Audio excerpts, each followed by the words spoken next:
सभी को नमस्कार।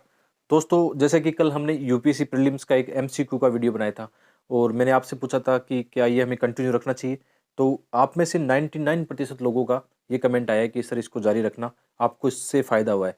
तो हम इस सीरीज़ को कंटिन्यू रखते हैं और जब भी मुझे मौका मिलेगा तो आने वाले वक्त में ऐसे वीडियो में लगातार बनाऊंगा, क्योंकि इससे एक फ़ायदा होगा कि आपको एक कॉमन सेंस टेक्निक के साथ में एलिमिनेशन टेक्निक अपनाकर आप क्वेश्चन ज़्यादा से ज़्यादा सॉल्व कर सकते हो। मैंने एक चीज़ नोटिस की, जैसे ये 2020 का पेपर है, आज भी हम 2020 का पेपर लेके आए हैं और कल हमने 10 क्वेश्चन देखे थे, आज भी हम इससे 10 क्वेश्चन और निकालेंगे जिनमें कॉमन सेंस और एलिमिनेशन टेक्निक लग सकती है। तो मैंने एक चीज़ नोटिस की है कि बहुत सारे ऐसे एस्पिरेंट हैं जो ये गलती करते हैं कि जैसे उन्होंने क्वेश्चन पढ़ा और पढ़ते उनको लगा कि यार ये तो मैंने पढ़ा नहीं है, तो वो उसको स्किप कर देते हैं, जबकि उसके आंसर में वो जाएँ, उसमें ऑप्शन पढ़ें, तो वो क्वेश्चन आसान होता है। तो मैं ये चाहता हूँ कि आप ये टेक्निक अपनाओ। बहुत सारे ऐसे एस्पिरेंट भी होंगे जिनका 1-2 मार्क्स से प्री रुका हो, उसमें ये बहुत ज़्यादा हेल्प कर देगा। इवन मैं तो ये मानता हूँ कि ये 15 से 20 मार्क्स आपके स्कोर को बढ़ा देगा। तो ये बहुत इंपॉर्टेंट है, इसको हम जारी रखेंगे।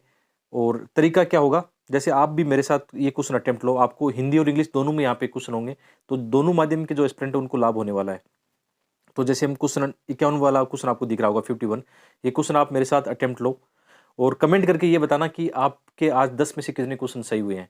क्वेश्चन पढ़ते हैं कि भारत में प्रत्यक्ष विदेशी निवेश के संदर्भ में निम्नलिखित कथनों में से कौन सी उसकी प्रमुख विशेषता मानी जाती है। तो इंग्लिश मीडियम के विद्यार्थी आराम से इसको देखना कि यहाँ पे एफडीआई वाला क्वेश्चन पूछा गया है कि एफडीआई के बारे में कुछ स्टेटमेंट है, उन्हें हमें निकालना है। पहला स्टेटमेंट है, ये मूलतः किसी सूचीबद्ध कंपनी में पूंजीगत साधनों के द्वारा किया जाने वाला निवेश है। तो आपने ये पढ़ा होगा, एफडीआई और एफआईआई पढ़ा होगा और ये डायरेक्ट भी है। जब इसका नाम डायरेक्ट है कि प्रत्यक्ष विदेशी निवेश, तो ये मतलब सूचीबद्ध कंपनी में ऐसा थोड़ा आपको लॉजिक लगाओगे तो कोई इसका मतलब लॉजिक लगने वाला है नहीं। और सामान्य दृष्टिकोण आपने देखा होगा कि क्वालिफाइड इंस्टीट्यूशन क्या करते हैं, वो तो शेयर बाजार आदि में निवेश करते हैं, एफआईआई जिनको बोलते हैं, ठीक है, पी नोट्स भी उसमें आता है। तो आप इस विधि से जाओगे तो जैसे इसको एलिमिनेट कर दोगे आप कि ये मतलब स्टेटमेंट सही नहीं हो रहा है। आगे ये मुख्यतः ऋण सर्जित न करने वाला पूंजी प्रवाह है। इंग्लिश वर्ड जरूर देखना कि इसमें क्या है, नॉन डेप्ट क्रिएटिंग कैपिटल है। तो ये बात तो सही है कि एफडीआई का जो पैसा आता है ना, जैसे आपकी कोई कंपनी है, उसमें कोई दूसरी विदेश कंपनी आप में निवेश कर रही है, तो वो आपको ऋण थोड़ी दे रही है, वो तो नॉन डेप्ट मतलब एक तरह से आपके लिए पूंजी दे रही है। तो इसको एक बार रोक लेते हैं, आगे बढ़ते हैं। ये ऐसा निवेश है जिससे ऋण समायोजन की अपेक्षा होती है, समाशोधन की अपेक्षित अपेक्षित होता है। It is investment which involve डेप्ट सर्विसिंग। तो ये तो ऐसा नहीं है, मतलब ऋण वाली तो बात ही नहीं है इसमें। और आगे इसको भी एलिमिनेट कर देंगे। फोर्थ स्टेटमेंट पढ़ते हैं कि ये विदेशी संस्थागत निवेशों द्वारा सरकारी प्रतिभूतियों में किए जाने वाला निवेश है। ये यहाँ पे एलिमिनेट हो गया कि सरकारी प्रतिभूति का क्या मामला है, वो तो किसी भी कंपनी में या किसी भी प्रतिभूति में निवेश कर सकता है, तो यहाँ पे भी ये कट जाएगा। तो ये हमने एलिमिनेट करके सीखा है। और वैसे भी ये थोड़ा बहुत भी आपने पढ़ा है इकोनॉमी में, तो भी इसको आप अटेम्प्ट ले सकते हो। लेकिन श्योर कैसे आंसर निकाल सकते हो, आप एलिमिनेशन करके, कॉमन सेंस यूज करके आसानी से इसका आंसर निकाल सकते हो। अभी आंसर हम देखने वाले हैं इसका आंसर, ठीक है। आंसर 51 में बी आंसर है, ठीक है 51 में यहाँ पे आप देख सकते हो 51 बी आंसर है। वीडियो में आगे बढ़ने से पहले दोस्तों, मैं आपको प्रेप लेडर ऐप की ड्रीम डील के बारे में बताना चाहूँगा। यहाँ पे आपको जितने भी पेड कोर्स हैं उन पर एक्स्ट्रा 25% डिस्काउंट मिल जाएगा। आपको मेरा कोड इस्तेमाल करना है धर्म। यहाँ पे जनरल स्टडीज़, ऑप्शनल सब्जेक्ट और यूपीसी प्रीलिम्स के कई अच्छे कोर्स अच्छे टीचरों के द्वारा पढ़ाए गए हैं। वैसे तो ये डील केवल 3 दिनों के लिए थी, लेकिन अभी 30 और 31 मार्च तक इसको आगे बढ़ा दिया गया है। एक अच्छा मौका है, एक बार जरूर चेक कीजिए। ऐप का लिंक वीडियो के डिस्क्रिप्शन में है। नेक्स्ट क्वेश्चन पे चलते हैं। ये क्वेश्चन बहुत अच्छा है और इस बार यहाँ से एक क्वेश्चन बनेगा जो हम अभी बात करने वाले हैं। इस क्वेश्चन को आप आराम से अटेम्प्ट लो। क्वेश्चन क्या है कि इसमें वेस्ट टेक्सास इंटरमीडिएट ये क्या है, मतलब इसके बारे में पूछा गया, किससे संबंधित है, किस पदार्थ से संबंधित है, ठीक है। इसको आप देखना जरूर, एक बार अटेम्प्ट लो। तो हम बात करते हैं, ये हो सकता है कैसा इसमें लॉजिक लगेगा। आपको ये पता है कि टेक्सास कहाँ पे है, ये यूएस में है, ठीक है। इतना तो पता होगा कि टेक्सास काफ़ी चर्चा में रहता है, टेक्सास यूएस में। आपको ये देखना है इनमें से किस मतलब पदार्थ या जो भी खनिज है उसका उत्पादन यूएस ज़्यादा करता होगा। थोड़ा ये लॉजिक आपको लगाना है। जैसे हम स्टेटमेंट चलते हैं, जैसे यूरेनियम की बात करें, ये कनाडा और ऑस्ट्रेलिया में होता है, तो यहाँ पे यूएस से संबंध उतना लग नहीं रहा है। दुर्लभ मृदा धातु में भी यूएस में उतनी नहीं है, जैसे चीन वगैरह इनमें ज़्यादा है। इसके अलावा जैसे बहुमूल्य धातुओं की बात करें, बहुमूल्य धातु में बहुत सारी चीज़ें आती हैं, ठीक है, कुछ भी आ सकते हैं, तो इसमें भी यूएस आगे नहीं है। तो कहीं न कहीं ऐसे पदार्थ का नाम इसके नाम पे पड़ा है कि जैसे हम कच्चे तेल की बात करते हैं, तो ये क्रूड ऑयल बेंचमार्क होता है। इसमें अंतर्राष्ट्रीय स्तर पर हम बात करें तो 3 प्रकार के ये बेंचमार्क होते हैं। सबसे पहले ब्रेंट क्रूड ऑयल होता है, एक दुबई और ओमान मानक होता है। इसके अलावा एक अभी हम बात कर रहे थे जो वेस्ट टेक्सास है। तो ये तीनों मानक इम्पोर्टेंट हैं, इनके 2 क्वेश्चन तो पहले आ चुके हैं। दुबई मानक वाला हो सकता है इस बार आए, या दोबारा से ब्रेंट क्रूड ऑयल का दोबारा से क्वेश्चन आ सकता है। तो इस बात को आपको ज़रूर ध्यान में रखना है। और एग्जाम के हिसाब से मैंने पहले कहा कि ऐसे क्वेश्चन बहुत इंपॉर्टेंट होते हैं, इनको आप जरूर देखा करो, जो करंट अफेयर में चर्चा में रहते हैं। अभी रूस और यूक्रेन वाले मामले में काफ़ी चर्चा में रहा है। अच्छा, ये लॉजिक गेसिंग वाला यूपीएससी के पेपर में लगने वाला है, टेस्ट सीरीज में नहीं लगने वाला, उसमें अलग तरीके के उसमें ऑप्शन सेट होते हैं। आप ये कर सकते हो कि आपको लगता है कि आपके पास टाइम है, तो आप सीडीएस सीएपीएफ मतलब यूपीएससी जो एग्जाम लेती है उनके क्वेश्चन निकाल सकते हो, उनमें लॉजिक लगता है। ठीक है, आगे बढ़ते हैं नेक्स्ट क्वेश्चन में। तो ये क्वेश्चन आप अटेम्प्ट लो 55 वाला। भारत में क्यों कुछ परमाणु रिएक्टर आईएईए के सुरक्षा उपायों के दिन होते हैं, जबकि अन्य सुरक्षा उपाय के दिन नहीं रखे जाते हैं? आपको ये देखना है। तो आईएईए काफ़ी चर्चा में रहता है। ये ऑर्गेनाइजेशन आपको वैसे भी तैयार करनी चाहिए, प्री में से क्वेश्चन बहुत ज़्यादा आते हैं। तो इसके सेफ गार्ड में क्यों होते हैं, इसमें भी लॉजिक है, क्यों होते हैं ये देखते हैं। तो कुछ यूरेनियम का प्रयोग करते हैं और अन्य थोरियम का। तो इसका क्या लॉजिक हुआ? वैसे भी भारत में शायद थोरियम का अभी होगा नहीं, प्रयोग ही चल रहा है, तो ये स्टेटमेंट कट जाएगा। मेरा ऐसा मन कर रहा है कि हाँ, ऐसा कट जाएगा ही। कुछ आयातित यूरेनियम का प्रयोग करते हैं और अन्य घरेलू आपूर्ति का। तो इसको एक बार रोक लेते हैं कि यूरेनियम का जो आयात करते हैं, तो यूरेनियम का जब आयात होता है, जब आयात निर्यात होता है, व्यापार होता है, तो वहाँ पे किसकी भूमिका बन जाती है? आईएईए की भूमिका बन जाती है। देखते हैं आगे एक बार। कुछ विदेशी उद्यमों द्वारा संचालित होते हैं और कुछ अन्य घरेलू उद्यमों के द्वारा। तो ये भी मतलब उतना लॉजिक नहीं है कि कोई मालिकाना हक के आधार पर ऐसा क्या होता होगा इसमें। ठीक है, इसको भी हम निकाल सकते हैं। कुछ सरकारी स्वामित्व वाले होते हैं, कुछ निजी वाले होते हैं, तो इसमें भी कोई लॉजिक नहीं लग रहा। जो एक लॉजिक लग रहा है कि जब यूरेनियम का आयात निर्यात होता है, तो कहीं न कहीं उसके अंदर आईएईए की कुछ गाइडलाइन होगी, है ना? तो उस गाइडलाइन के हिसाब से इसमें बी ऑप्शन लग रहा है। एक बार आंसर हम चेक कर लेते हैं। 55 में, हाँ ठीक है, 55 में बी आंसर आ रहा है आपका। तो ऐसे लॉजिक लग जाते हैं और आंसर भी सही निकल के आया है। ठीक है, नेक्स्ट क्वेश्चन आपका है 57 में। आप ये देखना कि यदि आरबीआई प्रसारवादी मौद्रिक नीति यानी आरबीआई क्या कर रहा है, इसको एक्सपेंड कर रहा है, मतलब बढ़ा रहा है, तरलता जैसे आपने देखा होगा ना, तरल उसको एक्सपेंड कर रहा है, का अनुसरण करने का निर्णय लेता है, तो वह निम्नलिखित में से क्या नहीं करेगा? ये ध्यान रखना। बहुत सारे एस्पिरेंट ये गलती करते हैं, इसको पढ़ते ही नहीं है कि इनमें से आरबीआई क्या नहीं करेगा। क्या करेगा तो कर लेंगे, वो आंसर निकाल के आ जाएंगे फिर। कि आपको जब मुद्रा का प्रसार करना हो ना, जैसे आपके पास पैसे ज़्यादा कब आएंगे? जैसे आप बैंक में लोन लेने जाते हो, यदि वहाँ पे लोन महंगा है, उसकी ब्याज दर ज़्यादा है, तो क्या आप लोन ले पाओगे? नहीं ले पाओगे। तो आरबीआई क्या कर रहा है, इसको प्रसार कर रहा है, प्रसारवादी मौद्रिक नीति अपना रहा है। तो आरबीआई क्या कर रहा है, बैंकों को बोल रहा है कि थोड़ा सा छूट दो उसमें, है ना? तो छूट देने के लिए क्या करना होगा? तो छूट देने के लिए जितनी भी दर है उनको क्या करना पड़ेगा? छूट देनी पड़ेगी उनमें भी। तो वैधानिक तरलता अनुपात को घटाकर, तो यहाँ पे क्या देखो ये वर्ड है ना, ये घटा रहा है। तो जब वैधानिक तरलता अनुपात घटेगा, तो जो भी लोन वगैरह बैंक वगैरह सस्ते करेंगे। तो एक तो ये तो आरबीआई करेगा इसके लिए। ठीक है, सीमांत स्थायी सुविधा दर को बढ़ाना, तो दर बढ़ाएंगे तो फिर लोन महंगे होंगे। ठीक है, और बैंक दर को घटाना था, रेपो दर को घटाना। तो आरबीआई ये तो करेगा और ये नहीं करेगा। तो बहुत सारे एस्पिरेंट गलती क्या करेंगे, आंसर करके आ जाएंगे सी, जबकि इसका आंसर क्या होगा, इसके हिसाब से आंसर होगा बी। तो ये बात ध्यान रखने के लिए मैंने आज ये क्वेश्चन चूज किया है कि ये गलती नहीं करनी है और इसमें ये लॉजिक लगा देना है। तो आंसर क्या आ रहा है, बी, कि आरबीआई ये काम नहीं करेगा। प्रसारवादी निधि में जब करेगा तो मतलब सीमांत स्थायी सुविधा दर को बढ़ाना, तो बढ़ाने वाला काम नहीं करेगा, घटाने वाला काम करेगा। तो 57 में आंसर क्या होगा, बी। ये सभी में आंसर बी आ रहा है क्या आज? 57 आप देखो यहाँ पे आंसर बी आ रहा है। ठीक है, 57 बी। आगे चलते हैं। आगे जैसे 91 की बात करें, 58 क्वेश्चन की बात करें कि 1991 में, यहाँ पे आप देख लेना, इंग्लिश मीडियम के विद्यार्थी भी साथ में लेके चले, कि 1991 के आर्थिक उदारीकरण के बाद की भारतीय अर्थव्यवस्था के संबंध में निम्नलिखित खतरों पर विचार कीजिए। कि इन खतरों पे हमें विचार करना है। 4 खतरे हैं, इनको देखो। ये क्वेश्चन आप देखने से ऐसा लगता है कि यार मैंने तो उस समय कुछ पढ़ा ही नहीं इसमें, 91 का आर्थिक उदारीकरण का क्या है, मैं इसको क्या अटेम्प्ट लूँ, छोड़ देता हूँ।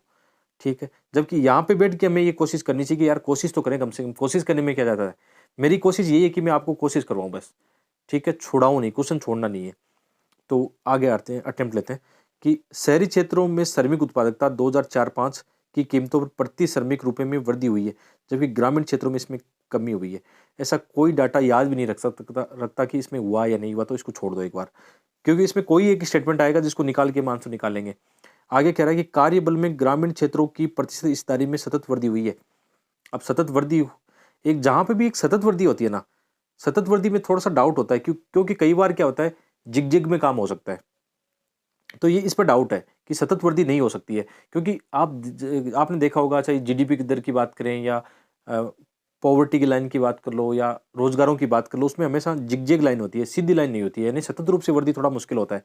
तो इस पर थोड़ा डाउट आ रहा है 2 नंबर पर, तो इसको डाउट आ रहा है तो एक बार लगा लेते हैं कि ऐसा नहीं होना चाहिए। आगे देखते हैं, ग्रामीण क्षेत्रों में गैर कृषि अर्थव्यवस्था में वृद्धि। ये बात तो सही है, आप ये एक बात नोटिस करो कि 1991 से लेकर अब तक कितना बदलाव आया है ग्रामीण कृषि अर्थव्यवस्था जो है। कहीं न कहीं गैर कृषि कार्य में वर्धित हुई है, चाहे 1% हो, 2% हो, जितनी भी हो। एक कॉमन सेंस भी कहता है, सही बात है कि कृषि कार्यों के अलावा भी अन्य क्षेत्रों में लोग काम कर रहे हैं, तो एक ये स्टेटमेंट बिल्कुल सही लग रहा है। ठीक है, आगे बढ़ते हैं। 3 अभी सही लग रहा है, तो इसका मतलब 2 स्टेटमेंट तो कट गए। यहाँ पे देखो आपके 2 कट गए। मतलब 3 बिल्कुल श्योर लग रहा है।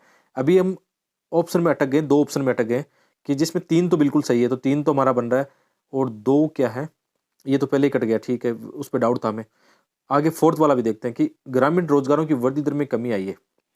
तो ये स्टेटमेंट थोड़ा-सा फँसाने वाला लग रहा है कि इतना हमारे पास ऑथेंटिक है कि नहीं, लेकिन एक कॉमन सेंस हम लगाएँ कि 91 के बाद में आपने देखा होगा कि ग्रामीण क्षेत्र से शहरी क्षेत्र की ओर क्या हुआ है, कहीं न कहीं प्रवास माइग्रेशन देखा गया है रोजगारों को लेकर।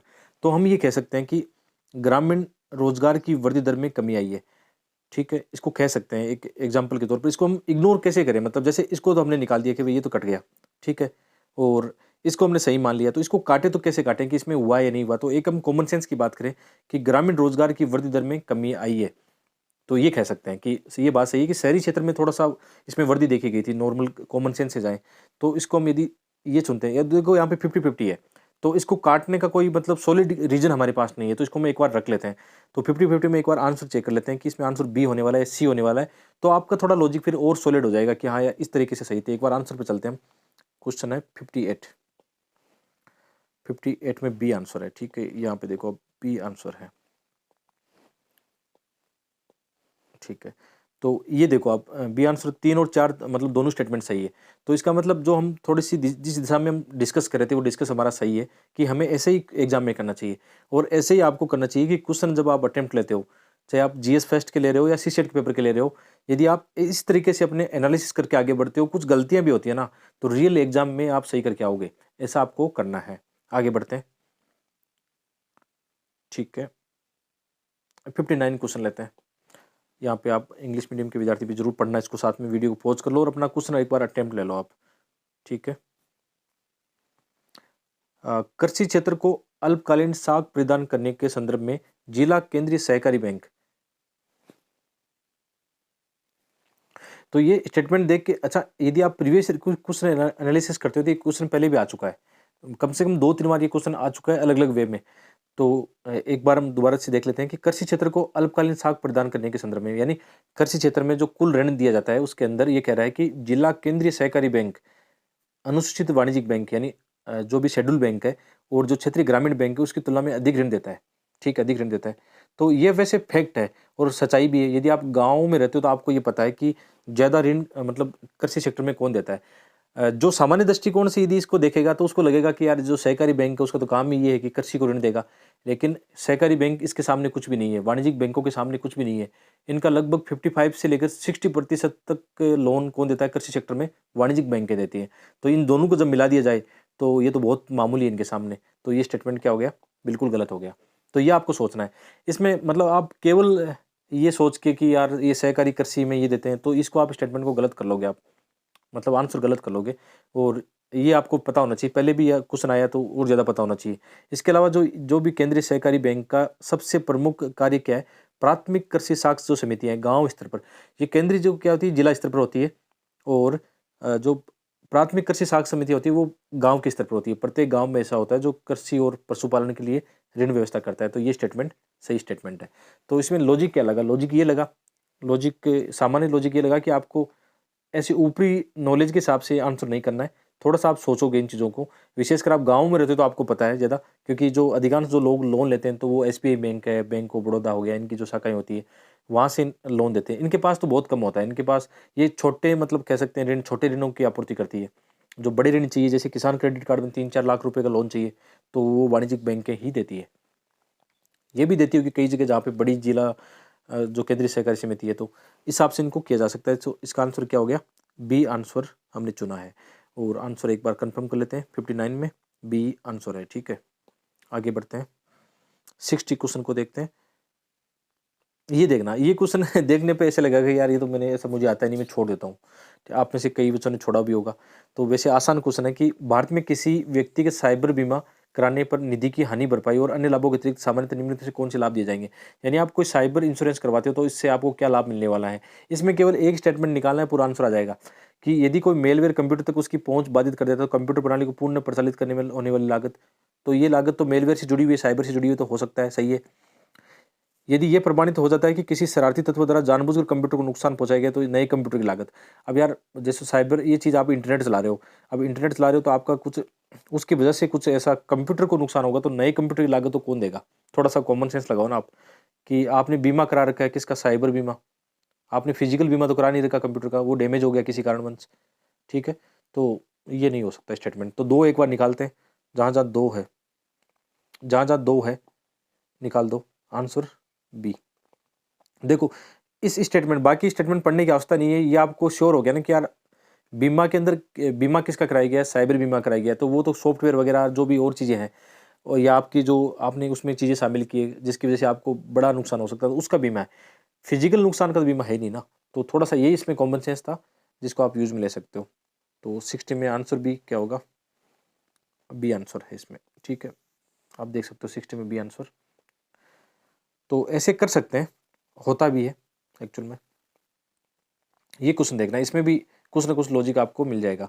भारत में निम्नलिखित में से किन्हें कृषि में सार्वजनिक निवेश माना जा सकता है? तो कृषि में सार्वजनिक निवेश इसमें से किसको माना जाएगा? इसमें भी आपको एलिमिनेट करना है और आपका आंसर निकल के आएगा। तो अपने पब्लिक निवेश देखना है, पब्लिक इन्वेस्टमेंट देखना है, एग्रीकल्चर सेक्टर में कौन सा माना जाएगा?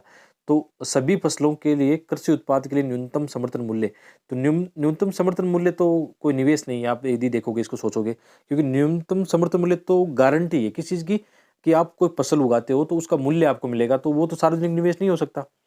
तो इसको आप एक बार काट दो। ये कहाँ का कट गया? वैसे इसका कट गया आंसर, ये कट गया, मतलब सीधा आंसर निकल के आ गया सी इसका। एक बार और भी चेक कर लेते हैं कौन सा सार्वजनिक निवेश होगा।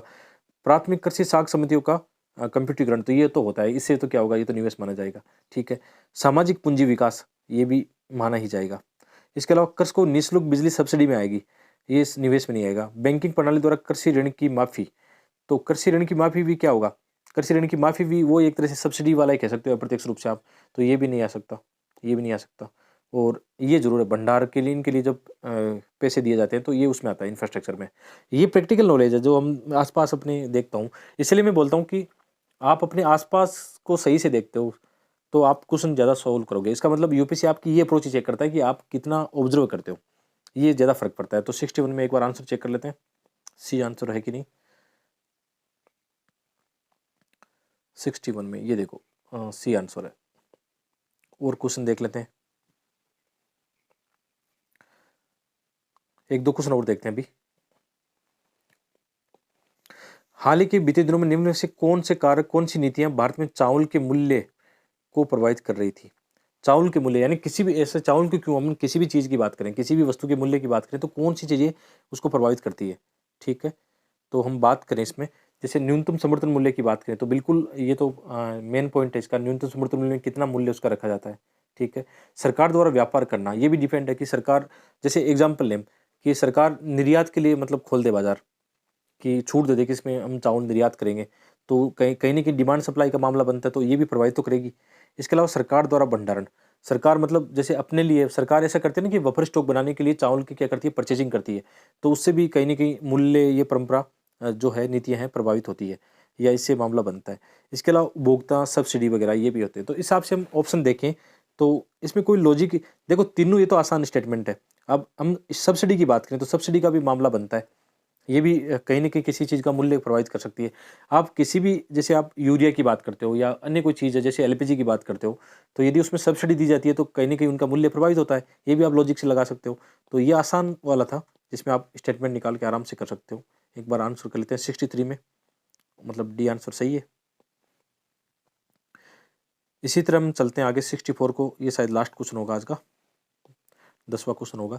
देखते हैं, एक चीज़ इसमें भी अच्छा लॉजिक है, कोई चिंता वाली बात नहीं है, आराम से इसको कर सकते हैं कि पिछले दशक में भारत श्रीलंका व्यापार मूल्य में सतत वृद्धि हुई है। तो जहाँ पे सतत वृद्धि आता है ना, मतलब लगातार वृद्धि जो आ रहा है, ये डाउटफुल है यार कि ऐसा थोड़ी ना, जैसे हम हमारी जीडीपी की बात करें कि हमारी जीडीपी क्या आ रहा है, जैसे ये कर्व बनता है इसमें, जीडीपी लगातार एक सतत रूप से आगे बढ़ रही है ना, लेकिन जैसे कोरोना आया तो जीडीपी क्या धड़ाम से नीचे गिरेगी, फिर वापस उठेगी, फिर कोई आर्थिक मंदी आएगी, फिर से नीचे गिरेगी। तो ये जिग-जैग में चलता है मामला, व्यापार का, जीडीपी का। इसमें बहुत कम चांस है कि ये सतत वाला सही हो जाए।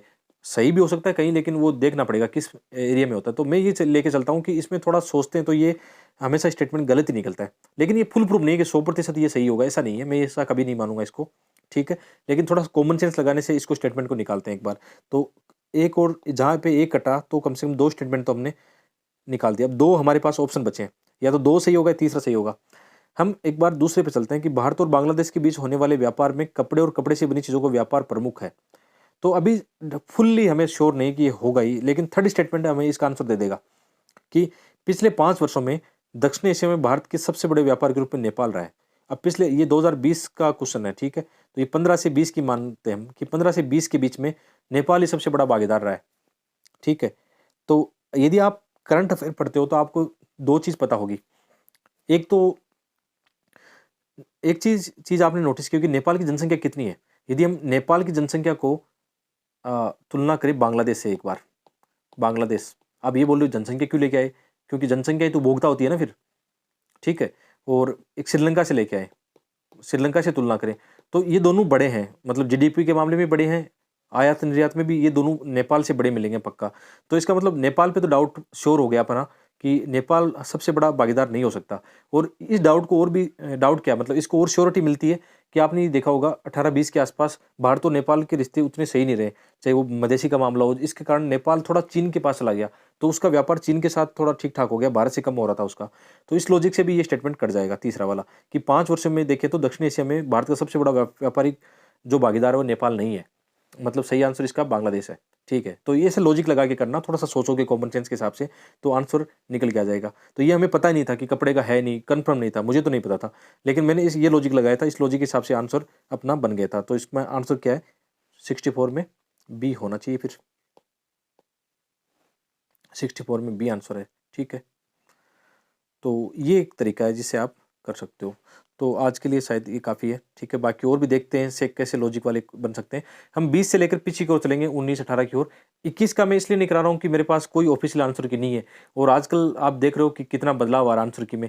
मैं आपको आज कोई आंसर बताऊँ, कल कोई यूपीएससी आंसर की आएगी तो उसमें गलत हो तो कोई फ़ायदा नहीं है फिर, है ना? तो मैंने 2021 के इसलिए ले लिए कि आंसर की हो तो बात करने में मज़ा आए, ऐसे फालतू बातें नहीं करते हम, लॉजिक के साथ बात करते हैं।